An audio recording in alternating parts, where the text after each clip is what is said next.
Hello, everyone. My name is Philip Adu, as you know, and I'm here with my wife, Monica Adu.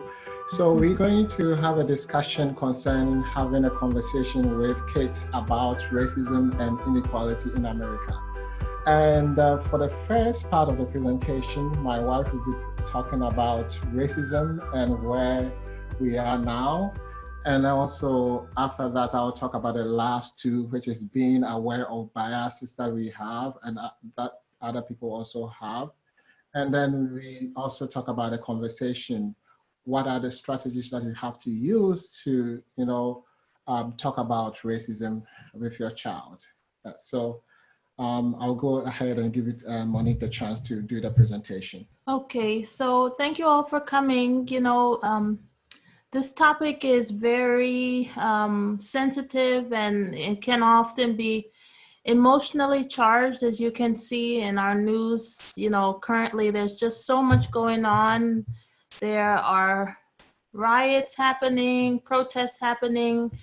There has just been an awakening, because of the inequities that have occurred and continue to occur between minorities and people of non-minority races.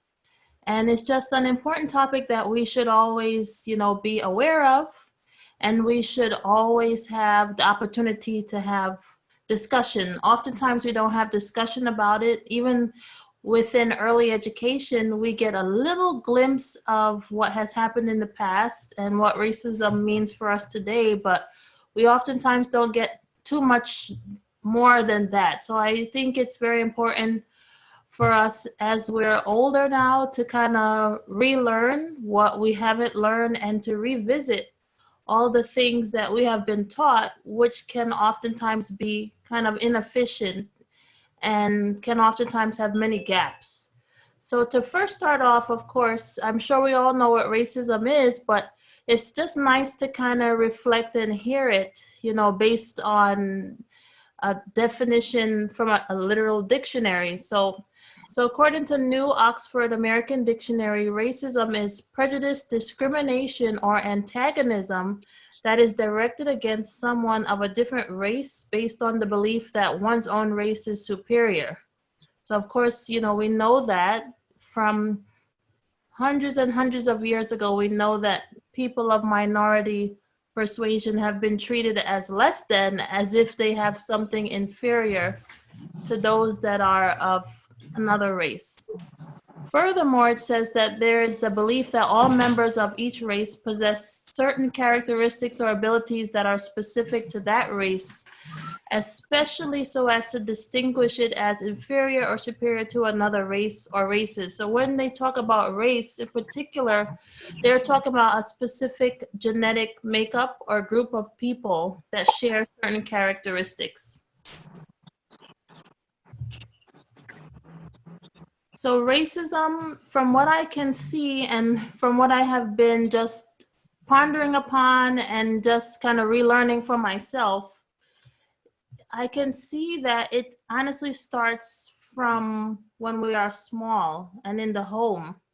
Nobody is born racist. These are things that come about based on someone else's thought, process, and actions. And children see it, they act upon it, and then they replicate it. So the thoughts and actions of bias, whether intentional or subconscious, come from our parental experiences and everyday life events, as well as media influences. If you think about it, for example, like if you go shopping and you want to pick up maybe a doll for your child, oftentimes you don't usually, at least back in the days, we see it more now, but usually you don't really see that many choices for dolls that have, a colored complexion. Most often you will see dolls that are usually honestly white. And that is just a reflection of our society.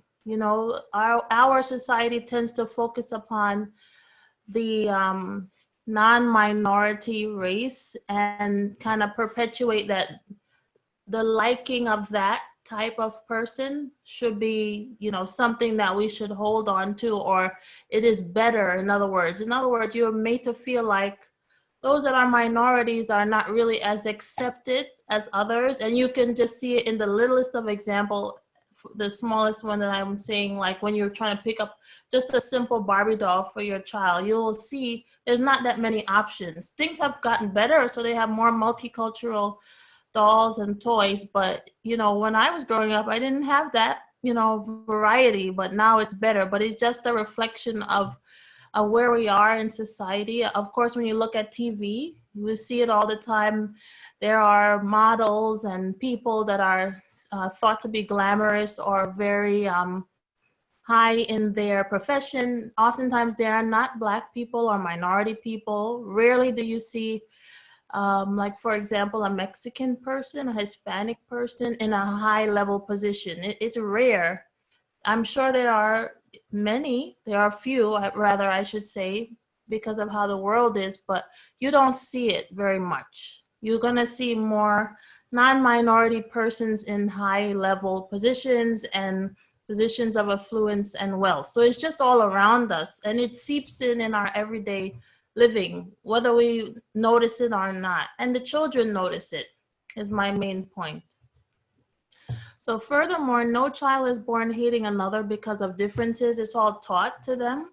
They're taught by what we say, what we do, and even by what we don't do or choose to ignore. So oftentimes, honestly, I feel one of the worst things that can be done is if you see something happening to somebody, something unfair, somebody is getting treated you know, in a negative manner, and we don't say anything, we are right there teaching our children that we should kind of just be a bystander and not take action, especially when it comes to situations of inequality. And it's difficult because, you know, sometimes either maybe we're uncomfortable to get involved, or we honestly feel afraid, or there's so many multiple reasons. But just the inaction teaches the child that there is something fearful or to be kind of ignored or bypassed.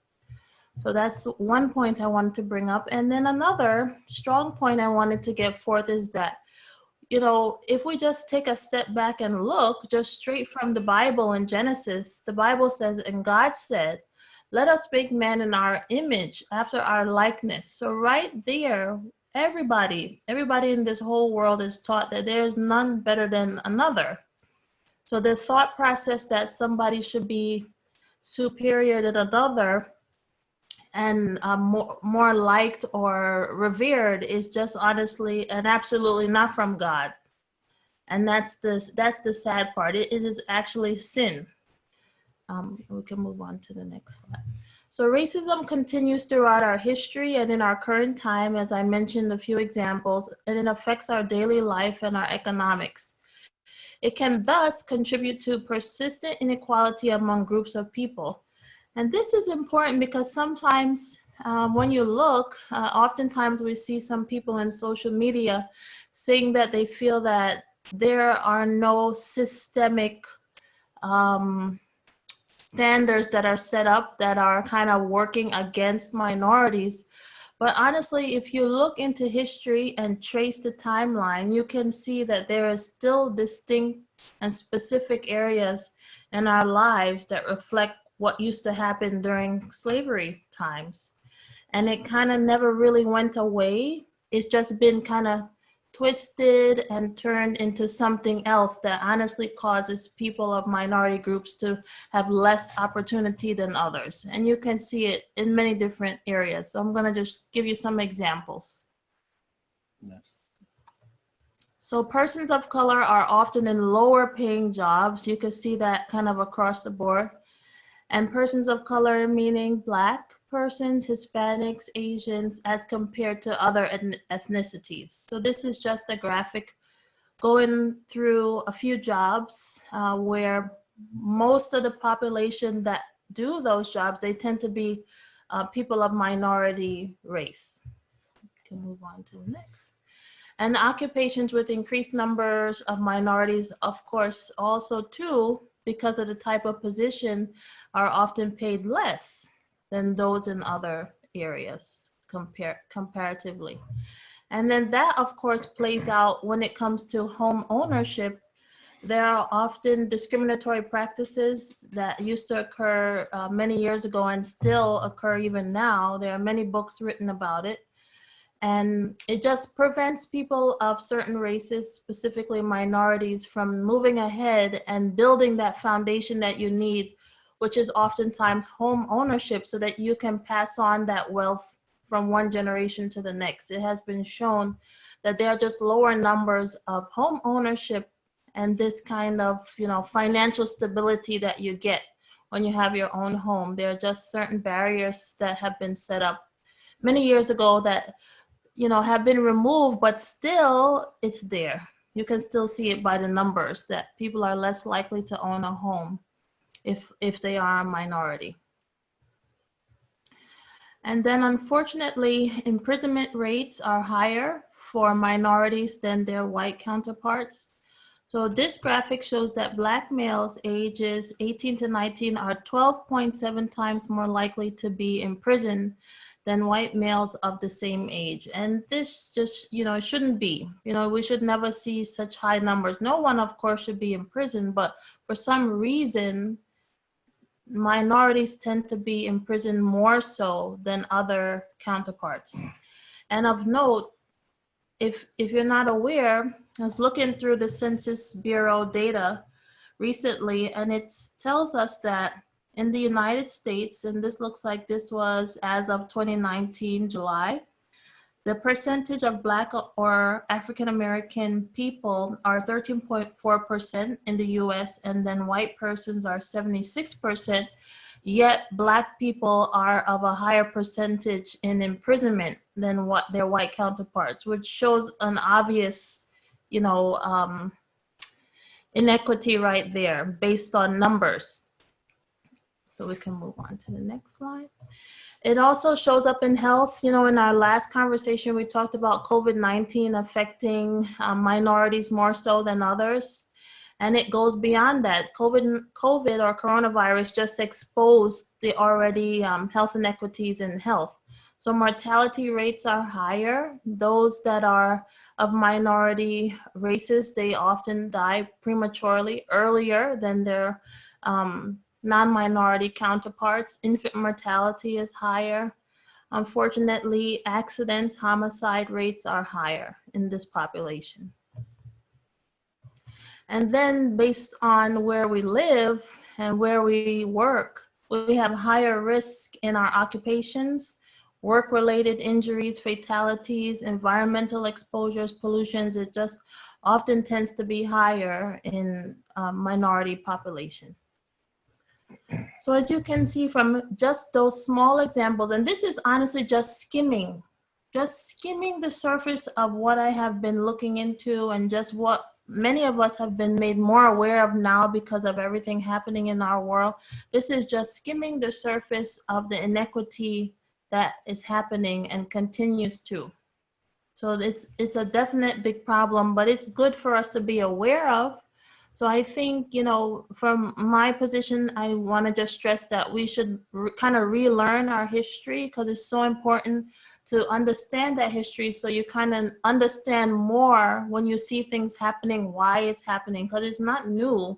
It's just another, like I said, returning, a little retwisting of things that have already been happening from years and years ago. And there is definitely appears to be a system, occurring, and this is what perpetuates this negative behavior towards minorities. So it honestly, there needs to be a mind change as a whole in our system and institutions, and hopefully that will help us to see decreased levels of what I have presented today. But this is just skimming the surface. There's so much more to be aware of. So Philip is now going to go into some of the specific biases and steps that we can take, as well as certain kind of ways that we can talk to our children to kind of help us navigate this tough situation. So thank you, Monica.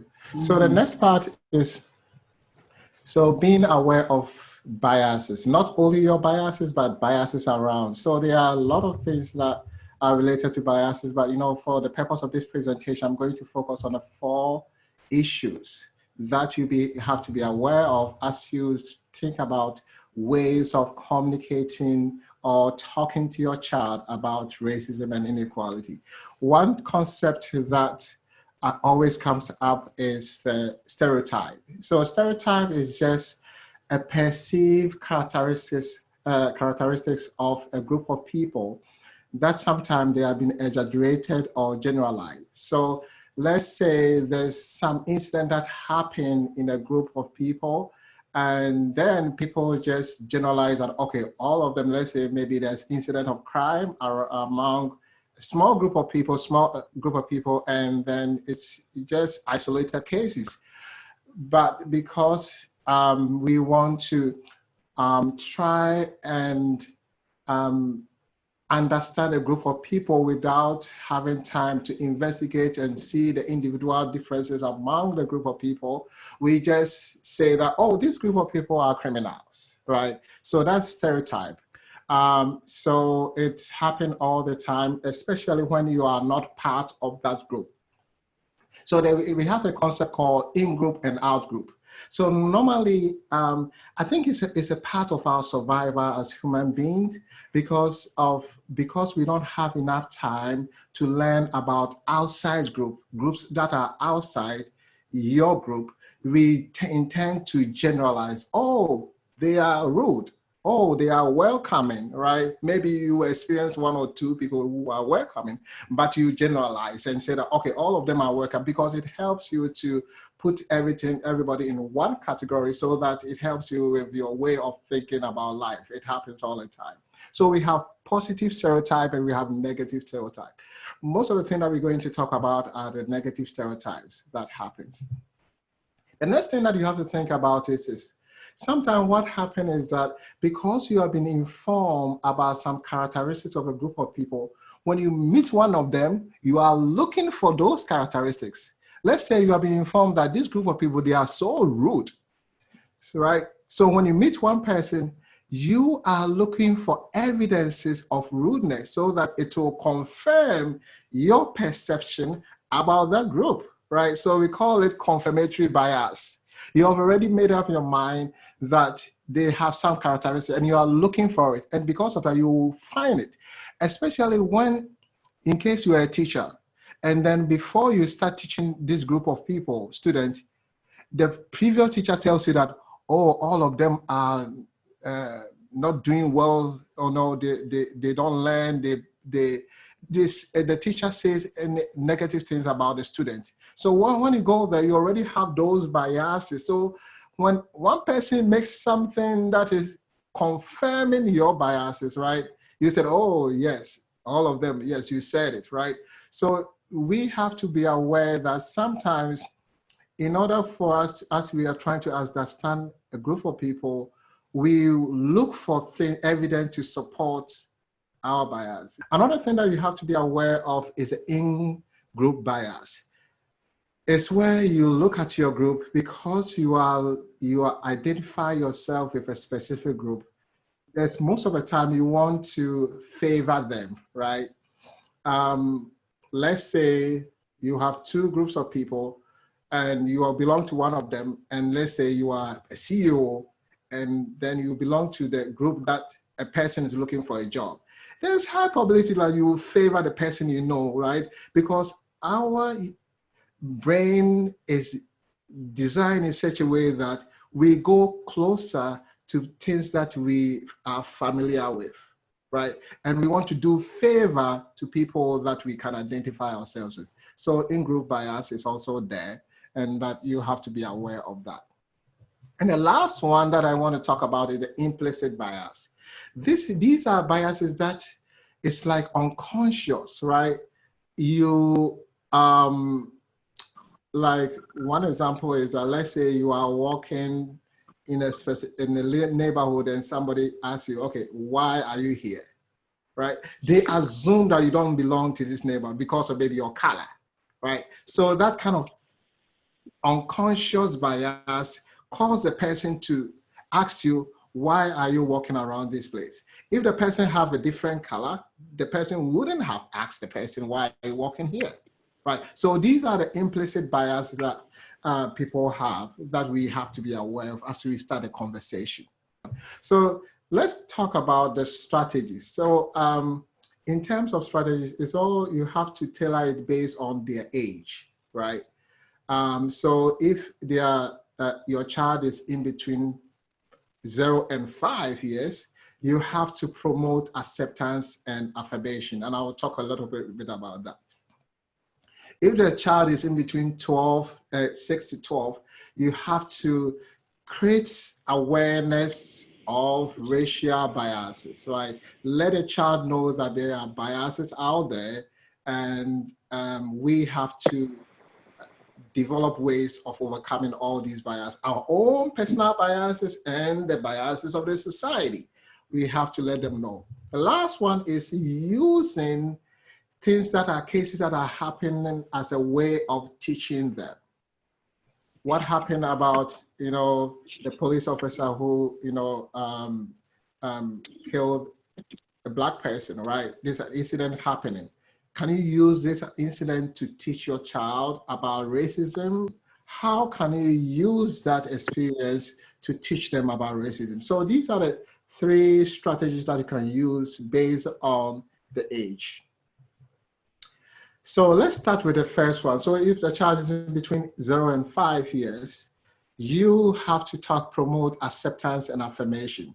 So first of all, you have to know what is going on with your child in terms of what they know or where they are right now, right?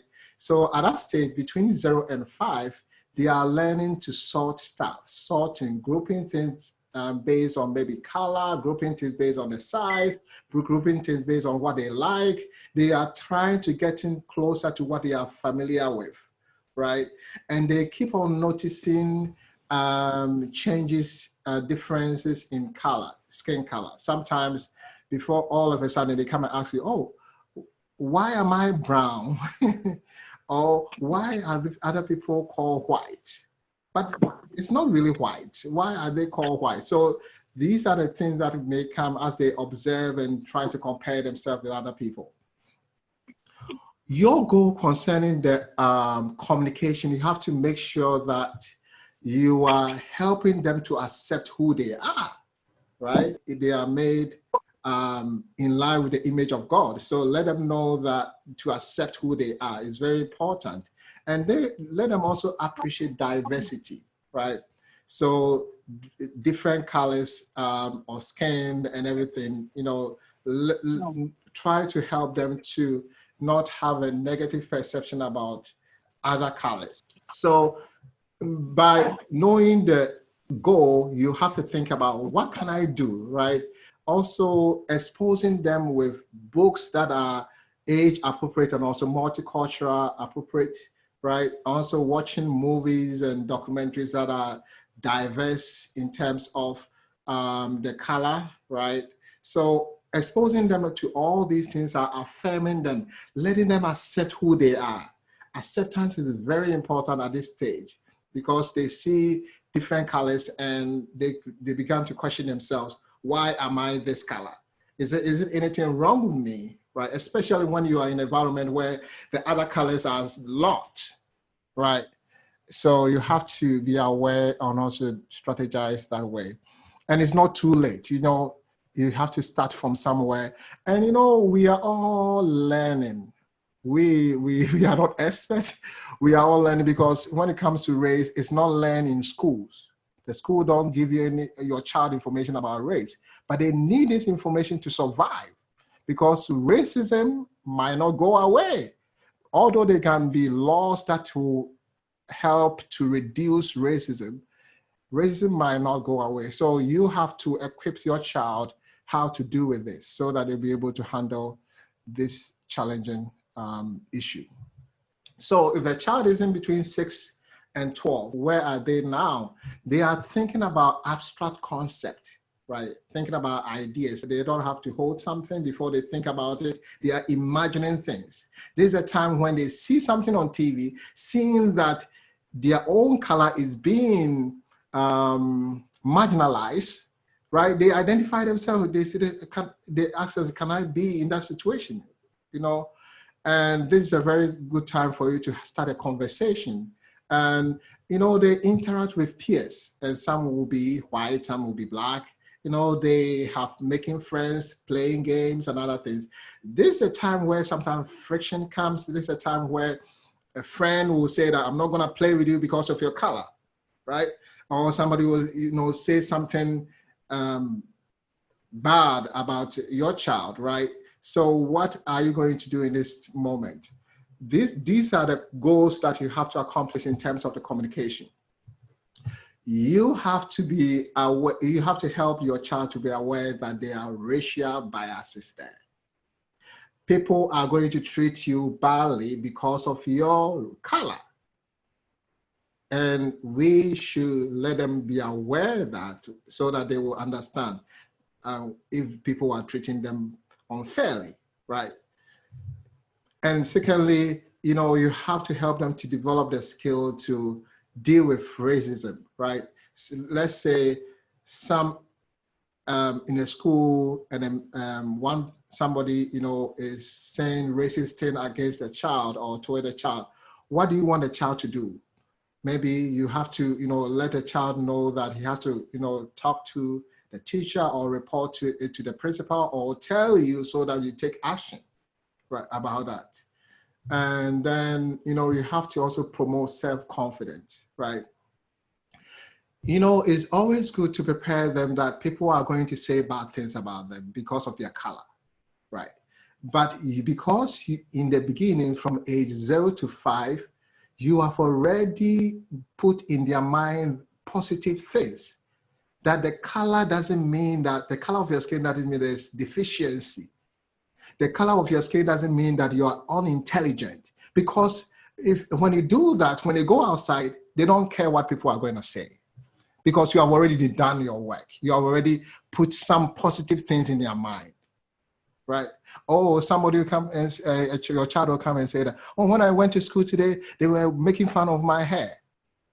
Then you remind your child that, remember what I told you? You are unique, you are beautiful. Don't care about what they are saying. I will take the matter up. I will tell your teacher and we will work on it. That's what you have to do. Put confidence in your child so that they'll be able to handle all these things that comes. And so you have to have, conversation about it with a child about unfairness in the society. People are going to treat you unfairly because of your skin. It's not fair, but they are going to do that. You also have to open the door for conversation. So sometimes they are not ready to have a conversation with you about race. So always be like the father of the prodigal son, right? When you are always there to accept them, you are always there to have that conversation, right, with them. Always, let them know that if anything, people say anything or anything about race, you are there to help. You are there to explain to them. And I think that, that's a very good strategy that you have to use. And also expose them to people with diverse backgrounds. Try as much as possible to expose them to other culture, other color and everything, so that it will help them to really learn about their own stereotype or own biases they have with the society. If you don't do that, they will have issues, because whenever they meet people with different color, they jump to the conclusion, oh, the person is racist, but the person might not. So try as much as possible to expose them to different culture, different backgrounds, so that they will also overcome their own biases. Sometimes we think that we don't have but we have our own biases. They have their biases towards us. You have to prep them to know how to deal with unfair situations, right? So let's say when a person, you can give them a scenario. So let's say when you go to school and let's say you are playing and the person says something about your race that is bad, what are you going to do? Give them the steps. Oh, I think what you can do is to tell the person that, no, it's not true, right? Or tell your teacher, or come and tell me so that I can handle the situation, right? Give them the steps that they have to take when that incident happened, right? It's very important. So the last one that I want to talk about is the 13 and above, right? This is the time where they are exploring new things, And sometimes when you tell them not to do things, that's what they would do. Maybe they have started driving, they want to be independent, they want to do things. And this is where it's so important, because now, at the beginning, the age before 12, before 13, you are trying to protect them. As a mother or as a father, you are protecting them. But when they are 13 and going up 17, 19, they are going outside. So if you don't prepare them well in terms of racism, they will not know how to handle when something happens. When the police stop you, what are you gonna do, right? You have to tell them step by step. Always try to de-escalate the situation. Don't try to complicate the situation, because I want to tell the child, I want you to come back at home alive. Try to give them scenarios where they can learn how to de-escalate the situation.